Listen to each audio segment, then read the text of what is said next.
Retirement के बाद एक बुजुर्ग व्यक्ति अपनी पत्नी के साथ रहता था, जबकि उसके 3 बेटे होते हैं, एक दिल्ली, एक हैदराबाद और तीसरा बेटा रहता था दुबई में। सब कुछ ज़िंदगी में ठीक ठाक चल रहा था, पैसे की कोई कमी नहीं था। लेकिन बुजुर्ग आदमी को एक बीमारी लग जाती है, बीमारी का नाम होता है पार्किंसन, जिसकी वजह से वो नहीं से चल पा रहा था, नहीं सही से बैठ पा रहा था। इसीलिए उसे अक्सर परेशानी रहती थी। और उसके 65 साल की जो पत्नी थी, उस पत्नी को आदत लग जाती है सेक्स की, और सेक्स करने के लिए वो लड़के को अपने घर पे बुलाया करती थी। इसके लिए वो बाकायदा पेमेंट करती थी। वक्त धीरे धीरे आगे बढ़ता है और एक दिन कुछ ऐसा होता है जिसकी कल्पना नहीं की होती है। दरअसल इस घर के अंदर एक नहीं 2 कत्ल हो जाते हैं। और इस घटनाक्रम का जब खुलासा होता है तो लोगों को यकीन नहीं हो रहा था कि एक महिला को इतनी उम्र में, जिसकी उम्र 65 साल और उसके बेटे से छोटे उम्र के लड़के से उसे प्यार हो जाता है और उसके साथ अवैध संबंधों में व्यस्त रहती थी। जय हिंद, जय भारत। मेरा नाम कौशल, जो मैं आपको सच्ची घटना सुनाने जा रहा हूँ। ये घटना है बिहार प्रदेश का पटना का एक थाना है पाटलिपुत्रा, और वहीं का एक इलाका लगता है नेहरू नगर रोड नंबर 2। दरअसल सुजाता निवास में एक महिला जिसकी उम्र 65 साल और जिसका नाम सुजाता देवी होता है, उसका पति जिसकी उम्र लगभग 75 साल होती है और उसका नाम होता है NK श्रीवास्तव। ये जो पति पत्नी थी यहाँ रहते थे, लेकिन उसके 3 बेटे होते हैं। एक बेटा हैदराबाद में, दूसरा बेटा दुबई में और तीसरा बेटा रहता है दिल्ली के अंदर। जो दुबई वाला बेटा था वो अक्सर अपनी माँ और पापा से फ़ोन पे बात किया करता था, उसकी हाल चाल लिया करता था। और ऐसे ही वो 15 अक्टूबर 2024 को करीब 2 बजे फ़ोन करता है तो फ़ोन नहीं लगता है। माँ को बार बार फ़ोन करता है, फ़ोन नहीं लग रहा था। वो बार बार फ़ोन करता है, परेशान हो जाता है।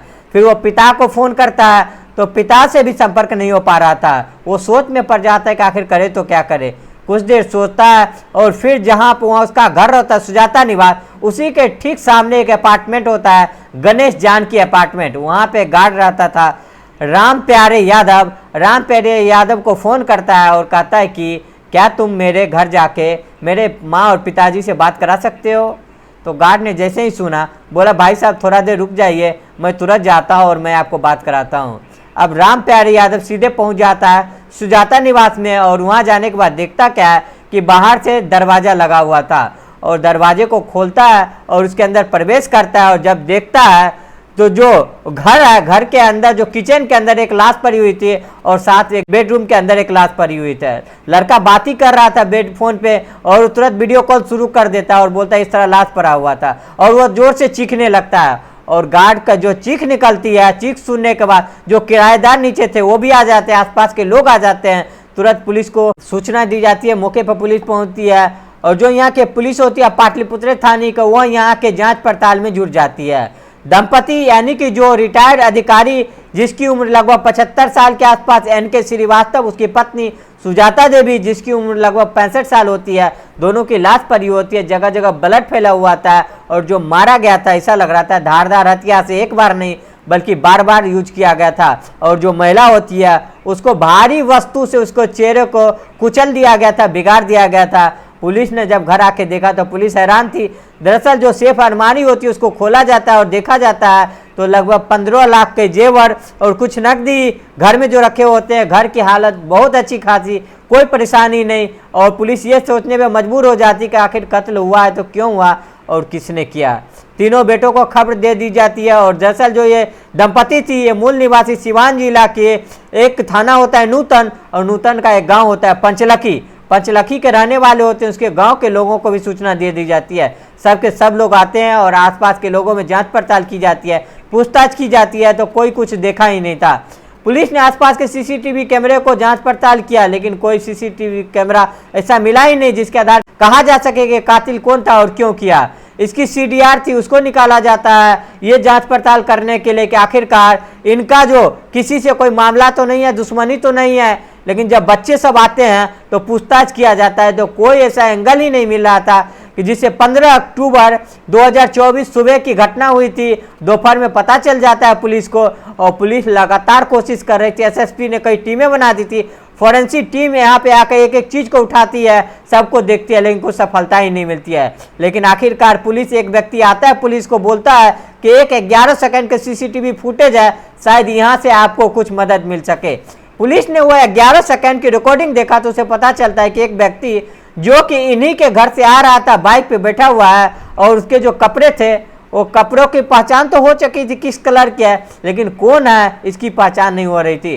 पुलिस के इसके अलावा कोई रास्ता नहीं थी, और ये पूरी तरह कह सकते हैं कि अंधा कत्ल था।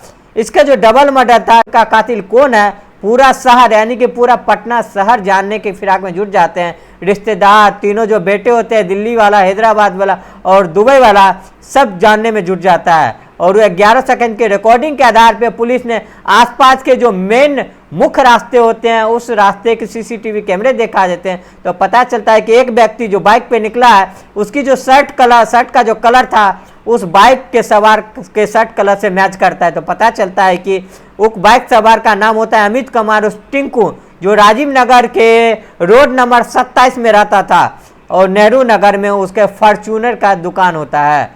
जब आसपास के लोगों से पता करता है तो कहता है ये तो अमित है उर्फ टिंकू है।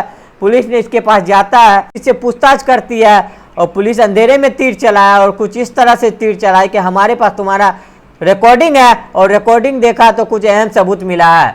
शुरुआत में इधर उधर का बात बताने लगा, लेकिन पुलिस ने सख्ती से पूछताछ की तो उसने चौंकाने वाली बात कही। उसने दरअसल कहा है कि मुझे आंटी से बात होती थी, और उस लड़के का उम्र होता है 31 साल होता है, और आंटी का जो उम्र होता है 65 साल थी। आंटी के 3 बेटे होते हैं, तीनों बेटे बाहर रहते थे, पति साथ रहता था, लेकिन पति को पार्किंसन नाम का बीमारी होता है जिसकी वजह से वो ठीक से चल नहीं पाता था, वो अक्सर आरामी करते रहते थे। अब इस लड़के को 15 अक्टूबर 2024 को 7:30 बजे बुजुर्ग महिला ने फोन किया कि तुम्हें घर आना है, तुमसे कुछ बात करनी है। जैसे इसके पास फोन पहुंचता है, ये पहली बार फोन नहीं, अक्सर इसके पास फोन पहुंचता था, और ये लड़का मूल निवासी नालंदे जिला का हिलसा एक इलाका है, वहाँ का रहने वाला होता है। 3 साल पहले वो यहाँ फॉर्च्यून के दुकान करने आया था, और 3 साल पहले ये ही सुजाता देवी से जान पहचान हो जाती है। पहली बार नहीं होता, ये अक्सर होता था। घर आता था, और घर आने के बाद बुजुर्ग को मदद करता है बच्चे की तरह, इस तरह मदद करके निकल जाता था। वो ये बात बताने की कोशिश किया, लेकिन पुलिस ने बोला कि मुझे आगे की जानकारी क्या है नहीं है, सारा बताओ। तो उसने खोलना शुरू किया, तो खुल के बताया। दरअसल उसका कहना था कि वो जब भी आता था मुझे कुछ ना कुछ मदद मिल जाया करता था, पैसे मिल जाया करता था, और उस पैसे के बदले में उस महिला के साथ अवैध संबंध बनाना होता। 15 अक्टूबर 2024 को उस महिला ने बुलाया, तो लगभग 10:30 बजे घर में प्रवेश करता है, और प्रवेश करने के बाद उस महिला के साथ अवैध संबंध बना रहा था, और घर के उस कमरे से अजीब तरह से आवाज़ आ रही थी, और इस आवाज़ों को वो रिटायर्ड अधिकारी होता है वो सुन लिया,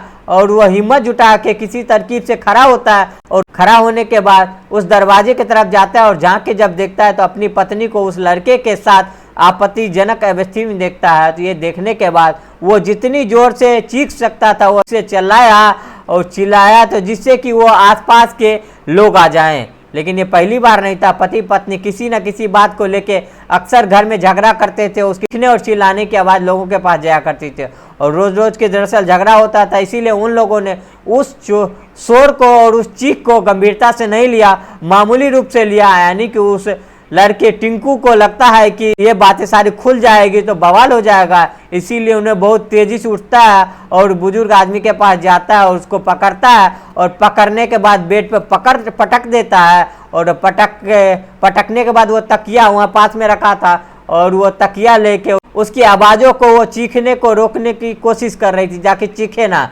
इससे पहले कुछ और करता। वो सुजाता देवी होता है, वो बुजुर्ग आदमी यानी रिटायर्ड अधिकारी की पत्नी होती है, और रसोई में जाती है और रसोई से चाकू लाती है, और चाकू लाकर अपने पति के सीने में एक के बाद एक कई वार करती है, जब तक कि उसके पति मर ना जाए।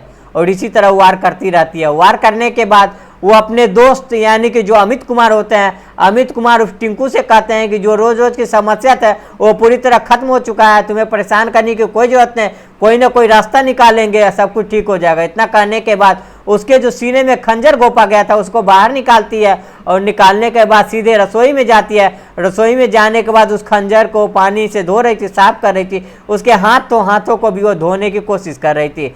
चाकू बराबर में रखा हुआ था। इसी बीच अमित कुमार ये देख रहा है कि उस औरत को हरकतें को देख रहा है, वो किस तरह काम कर रहा है, जो कोई डर हो कोई खौफ हो, वो डरने लगता है। उसको लगता है कि ये बाहर में किसी को पता चल जाए तो वो दिन दूर नहीं जब जेल चला जाए, इसीलिए इस बूढ़ी औरत को भी मारना बहुत जरूरी है।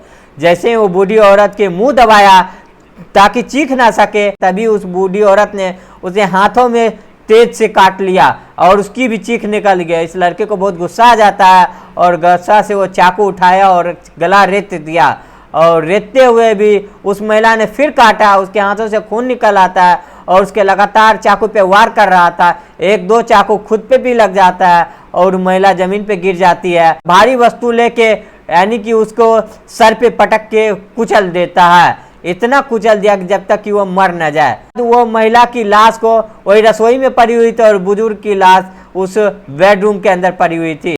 उस महिला के पास फिर से जाता है और उसने हाथों में जो चूड़ियाँ पहनी थी वो सोने की चूड़ियाँ थी, वो जितनी भी ज्वेलरी थी जो भी पहनी हुई थी वो सारा उतार देता है। लेकिन वो आसपास के कमरों में जाता है, तलाश करने की कोशिश करता है, तो वहाँ पे चांदी के बर्तन और साथ ही एंड्रॉयड मोबाइल, बहुत महंगे मोबाइल थे, उसको भी लेता है और लेने के बाद वो आराम से यहाँ निकल जाता है। उसको लगता है कि शायद हम पकड़े नहीं जाएंगे और वो सीधे पहुँच जाता है वो अपने दुकान पे और दुकान को खोलता है और जैसे वो डेली शाम में दुकान बंद करता है और जो भी ज्वेलरी थी वो सोनार के पास जाता है शाम में और उस ज्वेलरी सोनार को दे देता है और उसने बोला कि कुछ पैसे की ज़रूरत है और वो 1 लाख में उस ज्वेलरी को गिरवी रख देता है और फिर आ जाता है।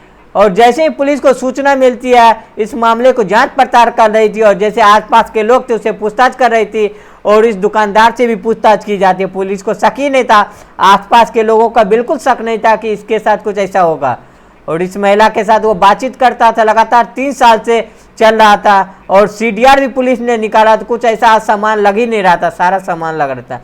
जब पुलिस ने अंधेरे में तीर लगाया तो पता चला कि अवैध संबंधों की वजह से महिला की हत्या हो जाती है, इसकी पति की हत्या हो जाती है। पति को हत्या खुद करती है लेकिन उसकी हत्या उसके प्रेमी करता है। जब इस घटना का खुलासा होता है तो यकीन नहीं होता है लोगों को कि 65 साल की बुजुर्ग महिला कि उसको अपने से बहुत छोटे उम्र की यानी कि 31 साल के लड़के से प्यार हो जाता है, उसके साथ अवैध संबंध बनाया करती थी। उस लड़कों को जब वो पता चलता है, आसपास में जब ये सारे जानकारी मिलता है, शहर में जब लोगों को जानकारी मिलता है तो यकीन नहीं हो रहा था कि एक बूढ़ी महिला आखिरकार ऐसे कदम कैसे उठा सकती है, जबकि उस लड़के को पैसा भी दिया करती थी और अपनी इच्छाओं की पूर्ति किया करती थी। दोस्तों, इस पूरे घटनाक्रम को सुनाने का उद्देश्य है कि किसी को परेशान करना है, किसी का दिल दुखाना नहीं, बल्कि आपको जागरूक करना, आपको सचेत करना, आपको बताना, आपको जताना है कि कम से कम कोई भी आदमी अपनी बुजुर्ग को खास करके बिल्कुल अकेले ना छोड़े, उसको बीच बीच में हेल्प लेते रहे कि आखिरकार ये दुबई वाला लड़का जैसे कर रहा था, वाकई में सराहनीय वाला कहा था कि वो बार बार अपने माता पिता से बात करता था। अगर वो कई कई दिनों पे बात करता तो शायद इस घटनाक्रम को खुलासा होने में टाइम लग जाता और 11 सेकंड की जो रिकॉर्डिंग थी अगर वो निकल जाता तो ये शायद पता घटना खुलता भी नहीं।